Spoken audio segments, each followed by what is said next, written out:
ಮಿತ್ರರೇ ನಮಸ್ಕಾರ. ನೀತಿ ಡಿಕೋಡ್ಗೆ ಸ್ವಾಗತ. ನಮ್ಮ ವಿಡಿಯೋ ನೋಡುವ ಹಲವರು ಇನ್ನೂ ಸಬ್ಸ್ಕ್ರೈಬ್ ಮಾಡಿಲ್ಲ. ಈ ಚಾನೆಲ್ ಹಿಂದೆ 7 ಜನರ ತಂಡದ ದಿನರಾತ್ರಿ ಪರಿಶ್ರಮವಿದೆ. ದಯವಿಟ್ಟು ಸಬ್ಸ್ಕ್ರೈಬ್ ಮಾಡಿ, ನಮ್ಮ ಜೊತೆ ನಿಲ್ಲಿ.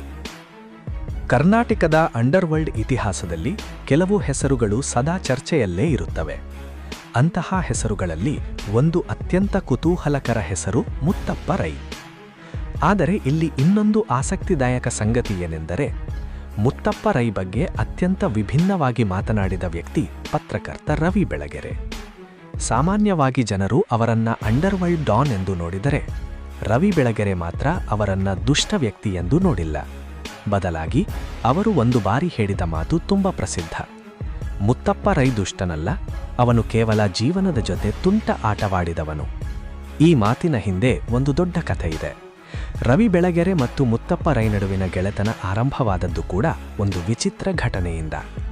ಒಂದು ದಿನ ಕೊಡಗಿನಿಂದ ಮುತ್ತಪ್ಪ ರೈ ಫೋನ್ ಮಾಡಿ ರವಿ ಬೆಳಗೆರೆಯವರಿಗೆ ಗಟ್ಟಿಯಾಗಿ ಬೈದಿದ್ದರಂತೆ. ಆದರೆ ಬೆಳಗೆರೆ ಅದಕ್ಕೆ ಹೆದರುವ ವ್ಯಕ್ತಿಯಲ್ಲ. ಅವರು ಕೂಡ ನೇರವಾಗಿ ಉತ್ತರ ನೀಡಿದ್ದಾರೆ. ನೀನು ಬರೋಷ್ಟರಲ್ಲಿ ನಾನಿರಲ್ಲ, ನನ್ನ ಮುಖ ನೋಡ್ಬೇಡ. ಈ ಮಾತು ಒಂದು ರೀತಿಯಲ್ಲಿ ಸವಾಲಾಗಿತ್ತು. ಆ ಘಟನೆ ನಂತರ ಮುತ್ತಪ್ಪ ರೈ ಮತ್ತು ರವಿ ಬೆಳಗೆರೆ ನಡುವಿನ ಕುತೂಹಲಕರ ಸಂಪರ್ಕ ಆರಂಭವಾಯಿತು. ಆದರೆ ಅವರು ಮುಖಾಮುಖಿಯಾಗಿ ಭೇಟಿಯಾಗಲು ಅನೇಕ ವರ್ಷಗಳು ಬೇಕಾಯಿತು. ಯಾಕಂದ್ರೆ ಆ ಸಮಯದಲ್ಲಿ ಮುತ್ತಪ್ಪ ರೈ ದುಬೈನಲ್ಲಿ ತಲೆಮರೆಸಿಕೊಂಡಿದ್ದರು. ಒಂದು ದಿನ ರವಿ ಬೆಳಗೆರೆಯವರಿಗೆ ದುಬೈಗೆ ಬರಲು ಆಹ್ವಾನ ಬಂದಿತ್ತು. ಅವರು ಅಲ್ಲಿ ಹೋಗಿ ಮೊದಲ ಬಾರಿಗೆ ಮುತ್ತಪ್ಪ ರೈಯವರನ್ನ ಭೇಟಿಯಾದರು. ಅಲ್ಲಿ ನಡೆದ ಒಂದು ಸಣ್ಣ ಘಟನೆ ಬೆಳಗೆರೆ ಯಾವಾಗಲೂ ನೆನಪಿಸಿಕೊಳ್ಳುತ್ತಿದ್ದರು. ಮುತ್ತಪ್ಪ ರೈ ಅವರ ಪತ್ನಿ ರೇಖಾ ಅಕ್ಕ ಅವರಿಗೆ ಊಟ ಮಾಡಿಸಿಕೊಡುತ್ತಾರೆ. ಅವರು ಮಾಡಿದ ಮೀನಿನ ಸಾರು ರುಚಿ ಇನ್ನೂ ನನ್ನ ಕೈಯಿಂದ ಹೋಗಿಲ್ಲ ಎಂದು ಬೆಳಗೆರೆ ತಮಾಷೆಯಾಗಿ ಹೇಳುತ್ತಿದ್ದರು. ಆದರೆ ಈ ಕಥೆಯಲ್ಲಿರುವ ಅತ್ಯಂತ ಮುಖ್ಯ ಪಾತ್ರ ಈ ರೇಖಾ ಅಕ್ಕ.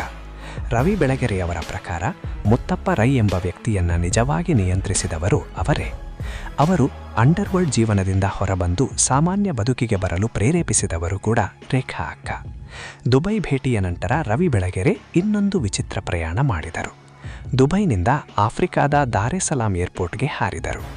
ಅಲ್ಲಿಂದ ಉಗಾಂಡ, ಟ್ಯಾನ್ಜೇನಿಯಾ ಮತ್ತು ಕೀನ್ಯಾ ಸೇರಿದಂತೆ ಹಲವು ದೇಶಗಳನ್ನು ಸುತ್ತಿದರು. ಜಗತ್ತಿನ 39 ದೇಶಗಳನ್ನು ಸುತ್ತಿದ ಅನುಭವ ಬೆಳಗೆರೆಯವರಿಗೆ ಇತ್ತು. ಪಾಕಿಸ್ತಾನಕ್ಕೂ ಕೂಡ 4 ಬಾರಿ ಹೋಗಿದ್ದರು. ಪ್ರತಿಯೊಂದು ಅನುಭವವನ್ನು ಅವರು ತಮ್ಮ ಬರಹಗಳಲ್ಲಿ ಮುತ್ತಪ್ಪ ರೈ ಅವರ ವ್ಯಕ್ತಿತ್ವದ ಜೊತೆ ಹೋಲಿಸುತ್ತಿದ್ದರು. ರವಿ ಬೆಳಗೆರೆ ಒಬ್ಬ ಸಾಹಸಿ ಪತ್ರಕರ್ತ ಕೂಡ.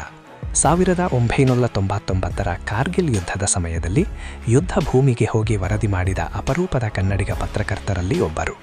ಅಲ್ಲಿ ಸೈನಿಕರ ಜೊತೆ ಊಟ ಮಾಡುವಾಗ ತಾವು ಕರ್ನಾಟಕದವರು ಎಂದು ಹೇಳಿದಾಗ ಸೈನಿಕರು ಕೊಡಗಿನ ಜನರಲ್ ಕಾರ್ಯಪ್ಪ ಮತ್ತು ತಿಮ್ಮಯ್ಯ ಅವರನ್ನ ಗೌರವದಿಂದ ನೆನಪಿಸಿಕೊಂಡಿದ್ದಾರೆ.